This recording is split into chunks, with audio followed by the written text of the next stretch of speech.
Eduardo Nobleza. This will be 6 rounds of professional boxing. Boxers, boxers. Boxer, boxer. Iman. 6 rounds. Bawal ang ulo, bawal ang siko. Bawal ang suntok ang baba sa bewang. Pag dito, pwede. Ingat sa ulo, good luck, touch glove. And here we go, scheduled for 6. A pound over the lightweight limit of 135 pounds. Yan po ang paglalabanan ni Bacosa at Perez. Perez po, galing sa talo. He was stopped by Sam Enano last July, TKO in the 5th round, on a blow-by-blow show. But in the previous blow-by-blow engagement, he knocked out Walkert Pukdol in round number 2. 2 knockouts in 3 wins for Perez with 1 loss. At si Bacosa naman po, this is his 4th blow-by-blow appearance. Make that the 5th blow-by-blow appearance by Emman Bacosa. Undefeated po siya. 4 wins, no loss and 1 draw with 4 knockouts. And you remember back in 2023, he was held to a split draw over 4 rounds by Jomel Kujamat in his professional debut. But since then, Bacosa has rebounded to score 4 consecutive wins, all by knockout. Pareho po silang matatangkad, 5'8" and a half si Bacosa, 5'8" naman si Perez. Both of them also with very impressive reach statistics. There's a shot to the body by Emman Bacosa. Perez in his last fight weighed 126 and 3/4 pounds. And that was only in July. But for this fight, he's moved up in weight to 136.2 pounds. And here's Perez on the attack. Throwing caution to the wind. Here's Bacosa fighting back from a corner. Bacosa is in a bind. He's receiving a lot of punishment from Perez. Perez is like a fighting machine. And Bacosa is saying that he got hit on the nape in the back of the head. Bacosa needs to fight back. He's on the defensive. Perez is giving it all he has.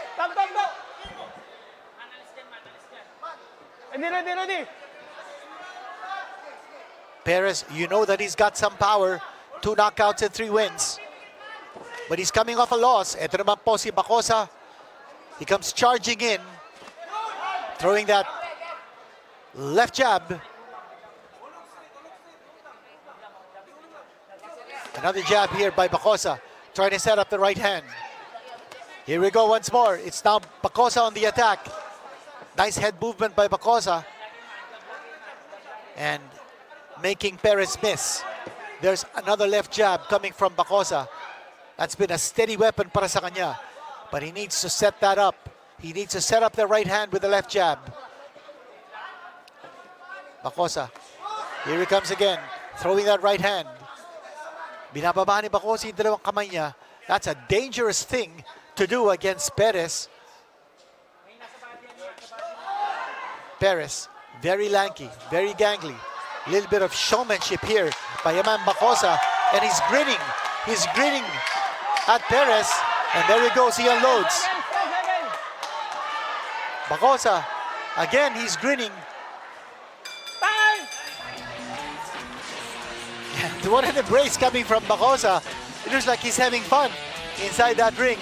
End of round number 1. Bacosa, however, needs to be a little more serious in what he has to do inside that ring. He's got to be all business. Sultan Dino, ang trainer ni Bacosa. And Bacosa, he's got to realize that Perez is a dangerous opponent. Yung pumasok po, yung left jab ni Perez because he's got those long spindly arms. Yan po ang punch of the round brought to you by Ginebra San Miguel. Round number 1 now in the books. Bacosa showboating a little bit towards the end of round number 1. Perez, he looks like he's all business. He did connect with some shots in the first round. But Bacosa setting the stage or setting the tempo late in round number 1. And then embracing Perez at the end of that round. What a display of sportsmanship. Both fighters so lanky, so lengthy. Here's Bacosa. Oh, Perez connecting that time, but Bacosa aiming for the side of the body. Same thing with Perez.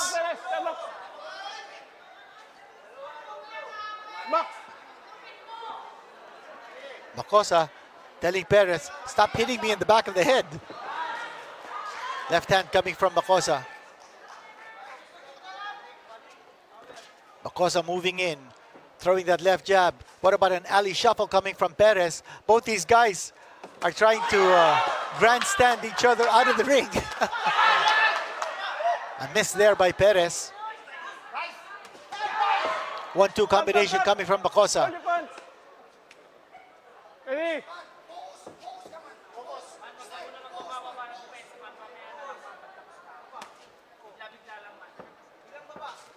Bacosa, a very impressive physique.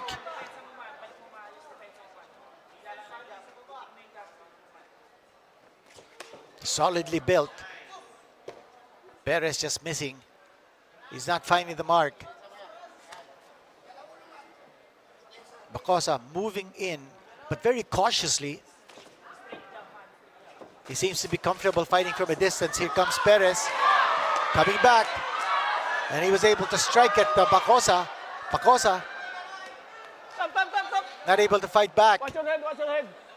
Ready? Perez is tying him up.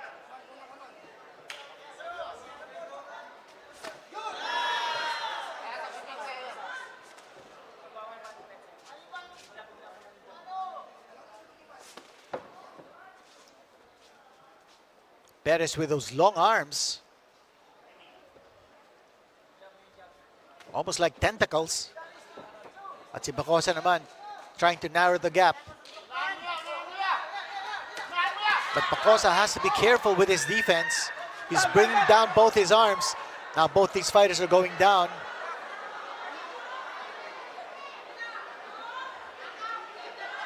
Iniipit ni Perez yung kamay ni Bacosa. Di na ganan. Natawa tuloy si Bacosa. But Perez is not smiling.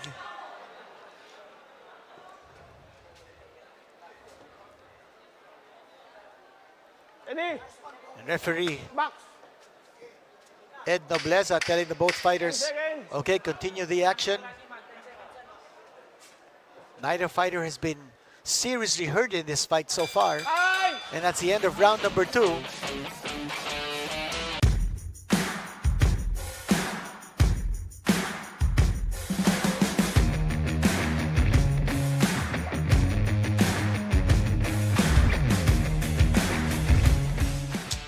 We'll treat the fans with. 2 rounds now in the books. Nestor Languido, ang trainer po ni Perez. Punch of the round, panoorin po natin. Who's gonna take the honors? There's that, beautiful left hand coming from Bacosa. And that rocked the head back of Perez. Perez a little bit shaky as he took several steps back. You see Bacosa. That was a punch of the round brought to you by Ginebra San Miguel. Nice close-up of the good-looking kid, Emman Bacosa, the undefeated fighter. Coming off 4 straight knockout wins. Signal to start round number 3. Standing room only. Dito po sa Okada, Manila Grand Ballroom. And action resumes. Left hand coming from Bacosa, but that raised a lot of sweat out of the head of Perez. Perez trying to fight back. Both these fighters are throwing some hard shots. Bacosa talking to Perez. Ready? Bacosa telling Perez, keep it clean, guy. Hard left jab coming from Perez. And Perez has that grin on his face. Now Bacosa has both his arms raised up.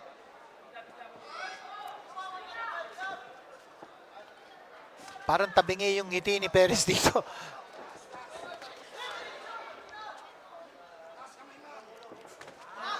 Bacosa looks like he's all business in this round. Same thing with Perez.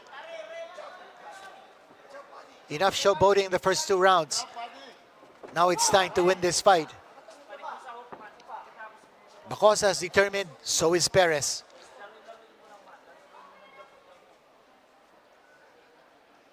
All of Bacosa's wins have come by way of knockout. Can he make Perez another victim?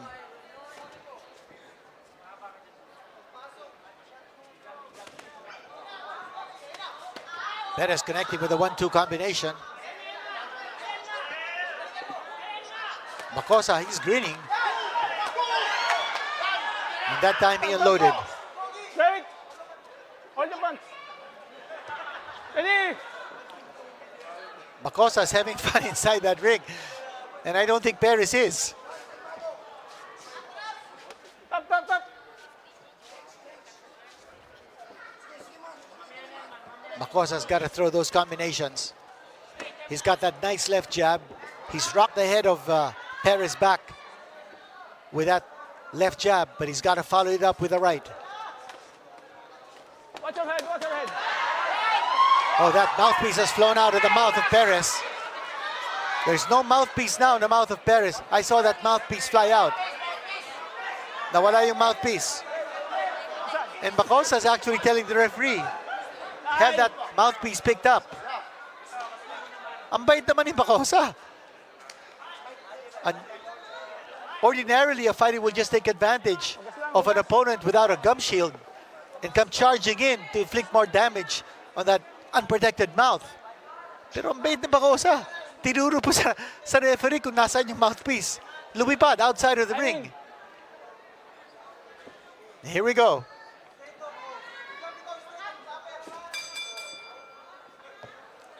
And ano yun? I thought there was still some seconds left. All of a sudden, that bell rang. So end of round number 3. Round number 4 coming up. And more luminaries from the Rotary Club are shown on your screens. Foreign guests. And to the extreme right is District Governor Jackie Rodriguez. A very successful businessman in his own right.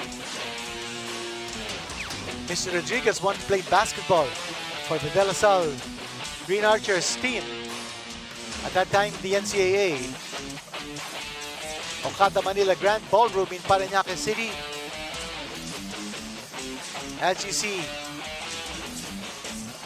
Mrs. Lisa Elorde, a Rotary Club president and a prime mover of this event at the Okada Grand Ballroom, featuring blow by blow. We are now in round number 4.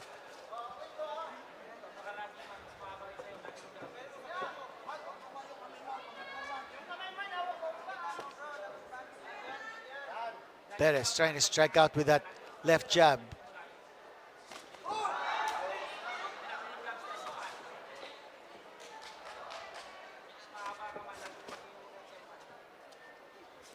Perez trying to inflict the first loss on the record of Emman Bacosa.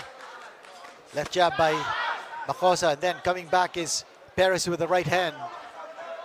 Back. A lot of sportsmanship being displayed by both these fighters.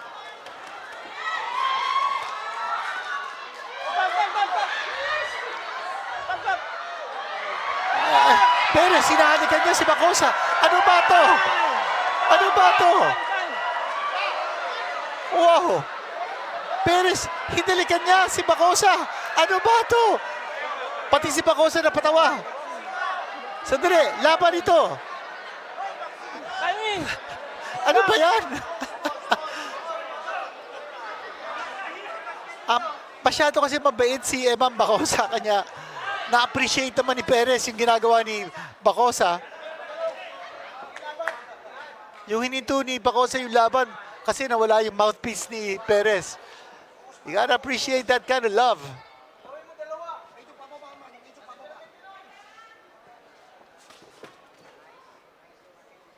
Good defense here by Bacosa. Hindi tumatalab yung mga suntok ni Perez. Step back. Again, an embrace.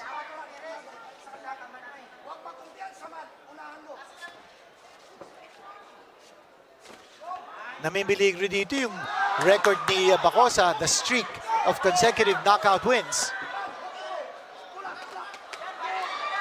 Shot to the body here by Bacosa. Head movement by Bacosa. Time.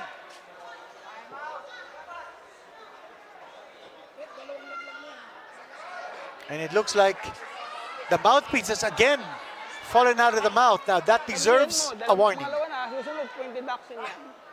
Yun, narinig natin ang sinabi ni referee Nobleza. That's the second time na naluwa ang mouthpiece ni Perez. A third infraction will be a point deduction. And a fourth could mean disqualification. You cannot keep on spitting out your mouthpiece.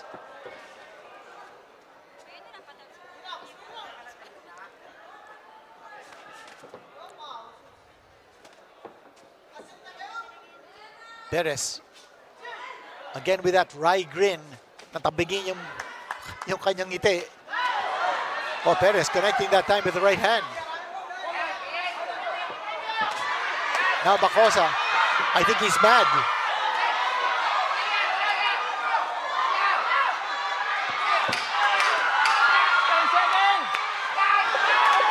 Bacosa hitting him with the right. Perez is coming back. Now you're seeing a lot of action exchanged. Time. What action we've seen.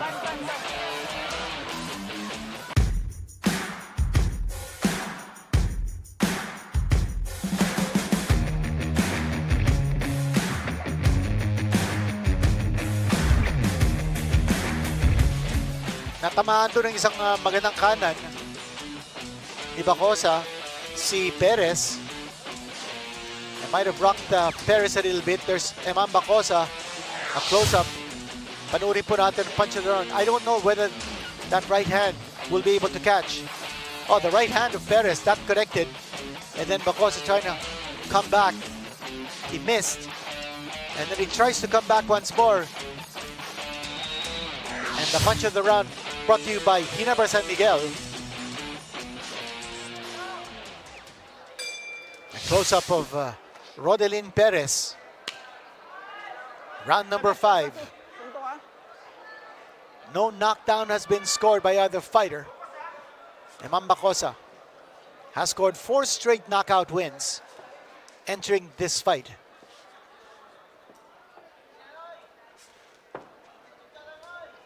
Head movement by Bacosa, just eluding those long left jabs ni Perez, but Bacosa's moving in.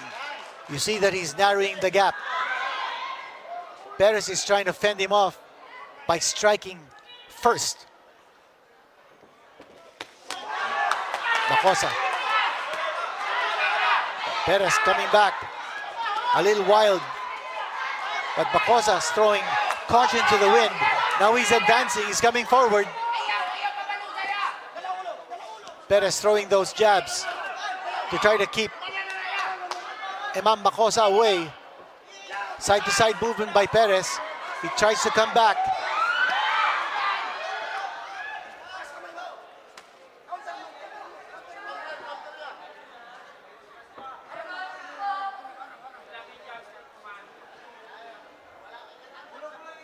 You see the time left on the left side of your screens. Round number 5. We are scheduled for 6.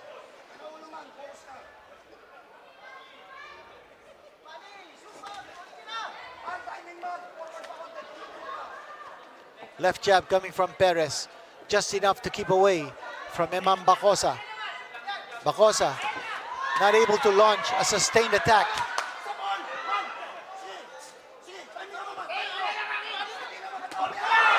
Left hand scored by Bacosa.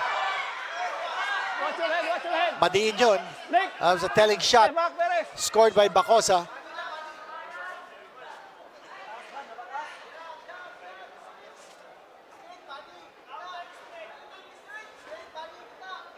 And once more that very pesky left jab coming from Perez, and Perez holding on. Break.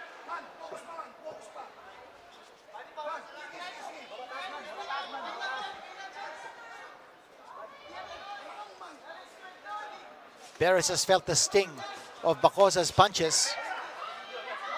Now Perez out of his range.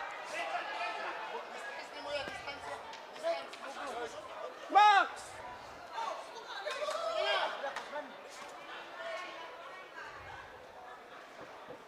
Bacosa's coming forward. Very little time left here in this round. 10 seconds. You hear the 10-second clapper.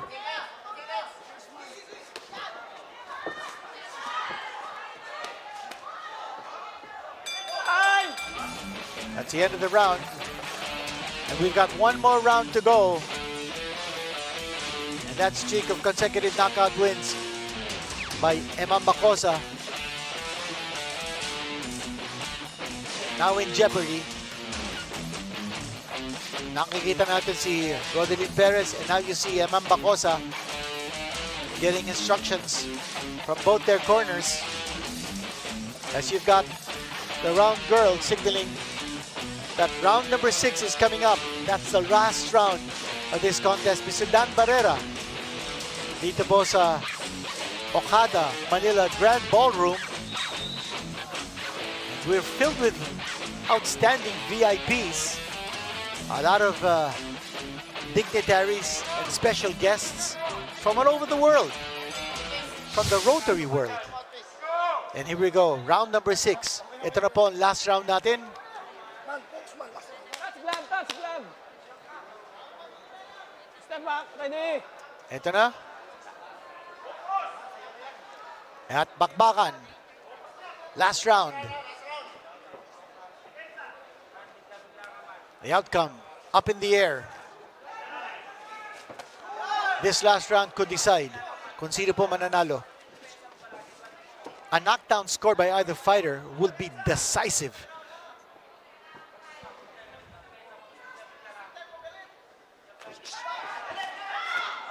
One-two combination by Bacosa. Stop, stop, stop, stop. Step back. Hold your punch.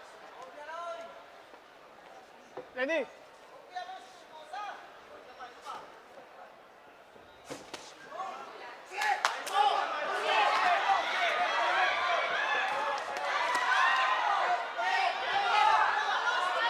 Perez seems to be hurting his back. Parang meron siyang iniinda ron. But Perez is fighting back.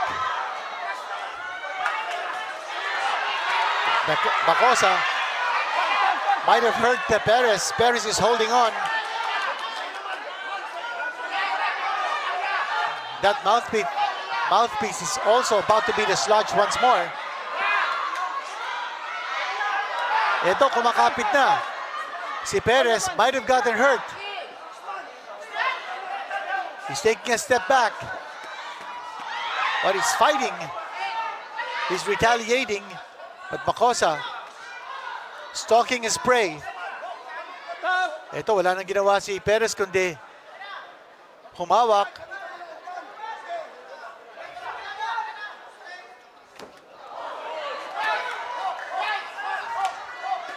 The left cheek of Perez is bruised.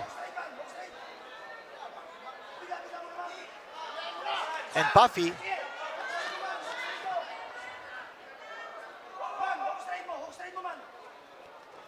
Less than a minute to go in this round. And the fight as well.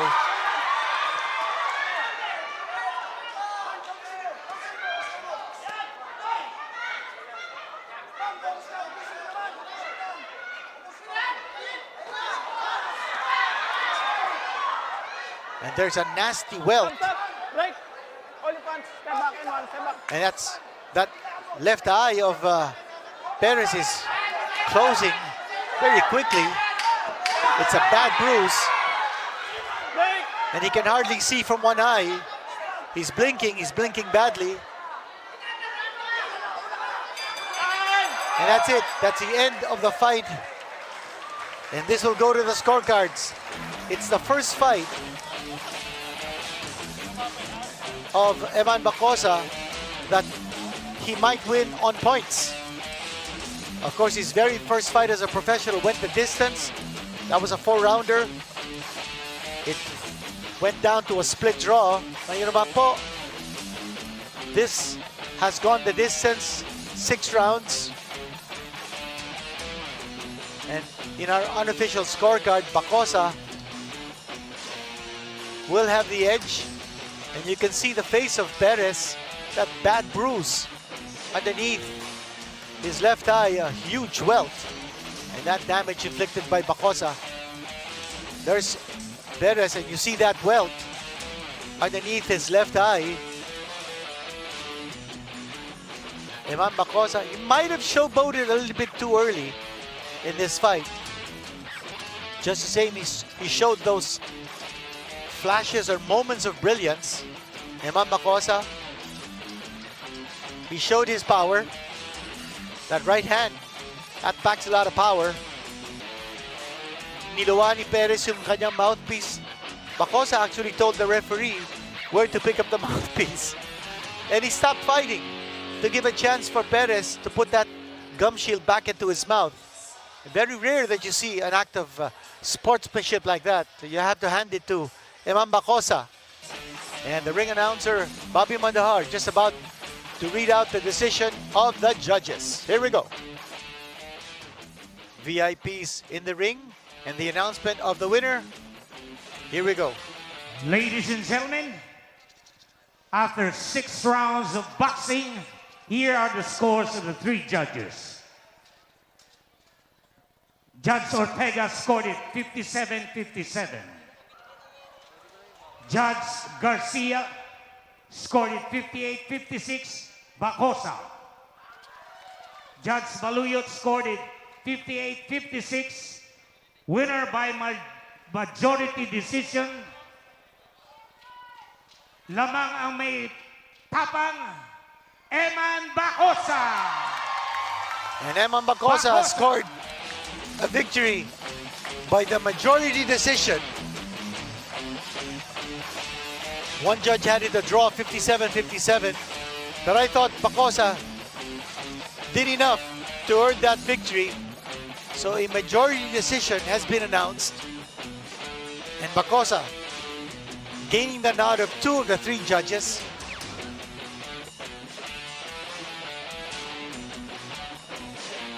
It would have been a walkaway if only maybe he had a little more seriousness early in this fight. But still, a well-deserved victory for Emman Bacosa as he remains undefeated. Majority decision winner, Emman Bacosa over Rodelin Perez. And as you see, Bacosa's face is virtually unmarked, while Rodelin Perez, you saw the bruises on his face as a result of the power punching ni Emman Bacosa. And he gets a hug from Manny Pacquiao Blow by Blow Production CEO Marife Barrera, Director of Operations Len Tomas, and some highlights of this fight brought to you by Ginebra San Miguel. That was in round number 1. Tumama po yung left jab ni Perez. And in round number 2, oh, that was a big left hand coming from Emman Bacosa. That raised a lot of sweat out of the head of Perez. Perez trying to fight back. And round number 3, another left hand connected by Emman Bacosa.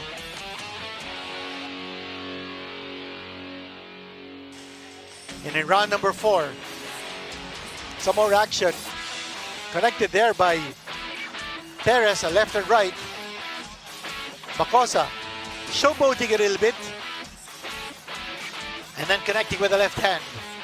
Round number 5. There's Perez trying to engage, swinging and missing. Nice head movement coming from Bacosa. And then the shot to the side of the body in the 6th round. Here's Perez trying to fight back from the corner.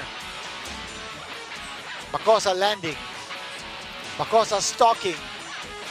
And clearly under the gun. Oh, that was a big left hand. Almost dislodged the mouthpiece of Perez. It's probably the best punch of the fight. A left hand coming from Bacosa. And Bacosa earning that well-deserved victory. Majority decision